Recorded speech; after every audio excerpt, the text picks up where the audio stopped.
जनादेश तो ये कहता था कि मोदी जी को और प्रधानमंत्री के रूप में नहीं रहना चाहिए। अमित शाह जैसे गृह मंत्री भी देश के वो नहीं चाहिए। चुनाव के बीच में देश के प्रधानमंत्री, देश के गृह मंत्री अदानी के चैनल में, एनडीटीवी में जा कर के लोगों से शेयर खरीदने के लिए कहते हैं। जनता दल यू और टीडीपी दो पार्टियों की एक बड़ी भूमिका होगी, और जहाँ तक बिहार की बात है तो नीतीश जी की बड़ी भूमिका होगी। एक तरह से कह लीजिए शेयर बाजार का घोटाला और छात्रों के भविष्य के साथ एक बहुत बड़ा खिलवाड़, और इसी के साथ सरकार की यात्रा शुरू हो रही है। नमस्कार, मैं प्रशांत और आप देख रहे हैं दैट न्यूज़। देखिए, 2024 के लोकसभा चुनाव के बाद सीपीआई-एमएल के दोनों चुने हुए प्रतिनिधि पहली बार आज पटना पहुंचे।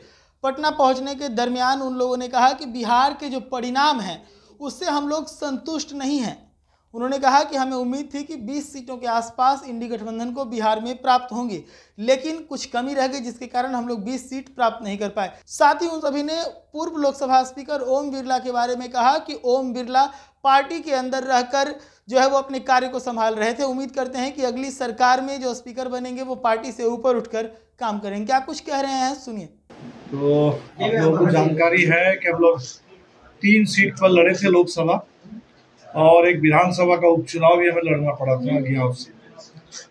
तो इनमें से आरा, काराकाट और अगियाव, ये 3 सीट से हमारे साथी जीते हैं। सुदामा जी, राजाराम जी और शिव प्रकाश जी।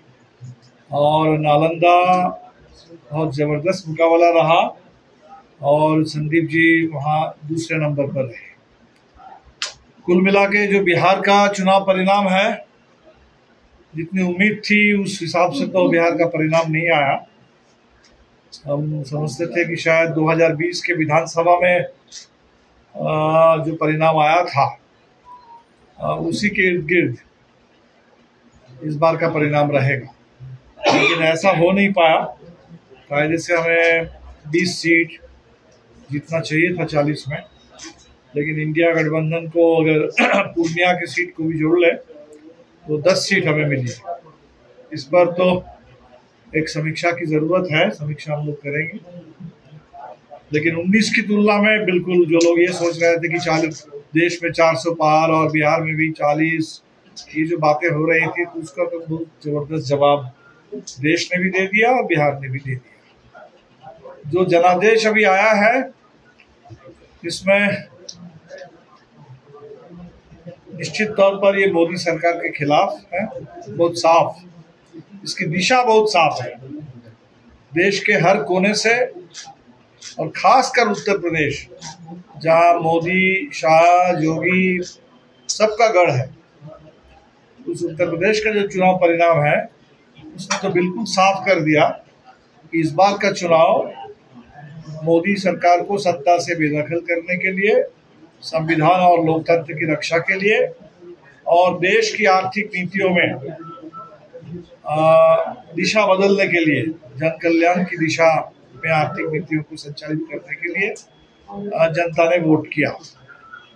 लेकिन उस जनादेश की जो इतनी तीव्रता होनी चाहिए थी, इसमें शायद कुछ कमी रही, और इसके चलते संख्यागरिष्ठता खोते हुए भी भारतीय जनता पार्टी सबसे बड़ी पार्टी रह गई, और एनडीए जोट को, एनडीए गठबंधन को सरकार बनाने का मौका मिल गया है।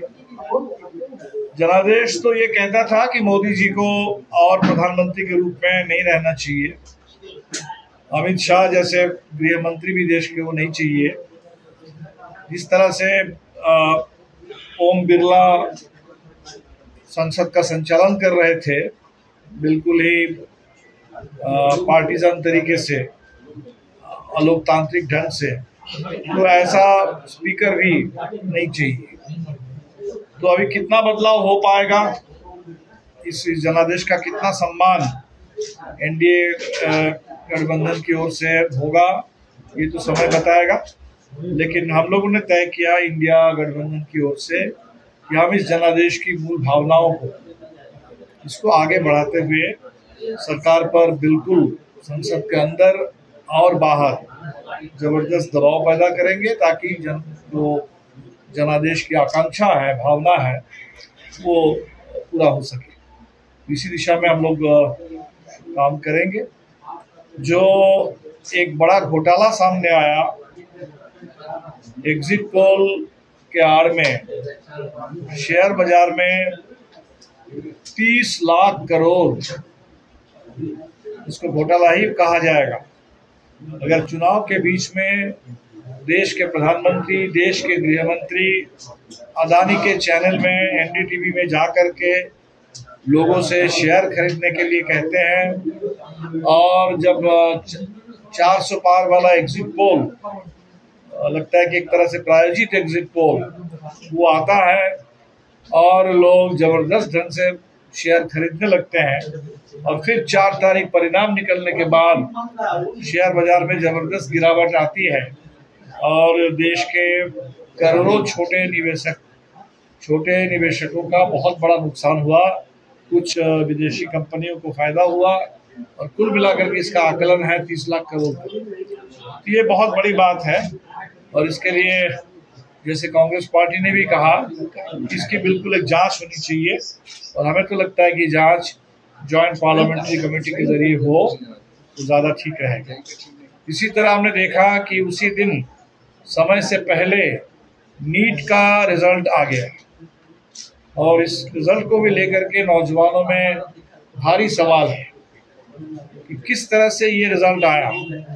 जहाँ पहले 1 या 2 टॉप करते थे, वहाँ इतने सारे एक ही सेंटर से 5-5, 6-6, 7-7 लोग कैसे एक ही नंबर लेके चले आए। तो इसको भी लेकर के बहुत बड़ा सवाल पूरे देश के नौजवानों में है और जिसका जवाब नेशनल टेस्टिंग एजेंसी को देना होगा। एक तरह से कह लीजिए शेयर बाजार का घोटाला और छात्रों के भविष्य के साथ एक बहुत बड़ा खिलवाड़, और इसी के साथ सरकार की यात्रा शुरू हो रही है। ये जो सरकार अभी बनेगी, ये कहाँ तक चल पाएगी, कहाँ तक ये सरकार चल पाएगी वो तो समय बताएगा, लेकिन इसमें जनता दल यू और टीडीपी 2 पार्टियों की एक बड़ी भूमिका होगी, और जहाँ तक बिहार की बात है तो नीतीश जी की बड़ी भूमिका होगी। लेकिन अब कल जिस तरह से उस बैठक में नीतीश जी की जो बातें थी उसको लेकर के भी अब लोग बहुत दुखी हैं। लोग तो ये सोच रहे थे कि भाई बिहार से अगर जनता दल यू के सपोर्ट से अगर सरकार चले तो कम से कम जनता दल यू उसकी जो अपनी ही पुरानी मांगे हैं और जो कमिटमेंट है, चाहे बिहार को विशेष राज्य के दर्जा देने का सवाल हो, पूरे देश में जाति आधारित जनगणना कराने का सवाल हो, ऐसे तमाम सवालों पर एक गारंटी मोदी जी से लेना चाहिए। तो पता नहीं इस पर क्या बात होगी नहीं होगी, लेकिन ये एजेंडा हम लोगों के लिए बिल्कुल है और इस एजेंडा को लेकर हम लोग आगे बढ़ेंगे। तो संक्षेप में इतनी बात है। मैं चाहूँगा कि तो राजाराम जी और सुदामा जी भी आप लोगों को संबोधित करें शॉर्ट पे। शिव प्रकाश जी भी यहाँ है।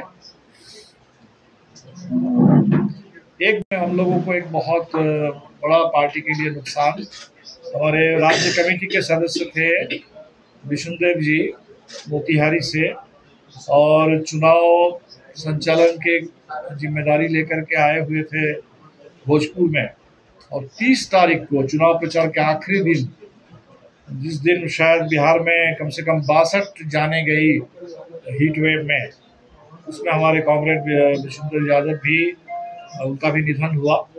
और कल मोतिहारी में उनकी श्रद्धांजलि में हम लोग एक सभा का आयोजन करेंगे। हम सभी लोग वहाँ मोतिहारी कल जाएंगे। तो सुना आपने किस प्रकार से राजा राम सिंह, सुदामा प्रसाद के साथ साथ दीपांकर भट्टाचार्य जो कि महासचिव हैं भाकपा माले के, वो सभी इस प्रेस कॉन्फ्रेंस में मौजूद थे। सभी ने एक सुर में कहा कि यहाँ पर जो चुनाव परिणाम आए हैं उससे हम संतुष्ट नहीं हैं, हमें 20 से अधिक सीटें आनी चाहिए थी। हालांकि कुछ कमी रही होगी तभी हमारी सीटें कमी हैं। तो वहीं पर ओम बिरला के कार्यशैली पर भी सवाल उठाया उन्होंने। क्या कुछ कहा उन्होंने साफ तौर पर सुना। ऐसी तमाम खबरों के लिए जुड़े रहेगा देश न्यूज़ के साथ। धन्यवाद।